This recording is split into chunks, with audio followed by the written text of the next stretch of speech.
don't get this wrong ever again. When you see a square root question like this, what we're not going to do is add these two together. So 50 plus 8 is not equal to the square root of 58. You'd be wrong. Instead, I have to remember this row math. Anytime that the square root of a times b, that's simply just equal to the square root of a times the square root of b. So in that case, when I see the square root of 50, how can I break this down? What are some factors of 50? Well, I know it's going to equal to 1 times 50, and then 5 times 10, but most importantly, it's equal to 25 times 2.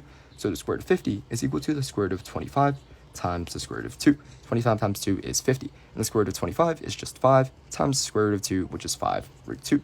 Now I'm going to do the same thing for the square root of 8. What are some factors of 8? It's going to be 1 times 8, but most importantly, 4 times 2. So the square root of 8 just becomes square root of 4 times the square root of 2. 4 times 2 is 8. And then the square root of 4, that's just equal to 2, so it gives me 2 root 2. And when I'm adding it together, square root of 50, which is 5 root 2, plus the square root of 8, which is 2 root 2. When I add them together, I'm just adding 5 plus 2, which is going to give you 7. And when you're adding radicals, you just keep the root 2. So your final answer, 7 root 2.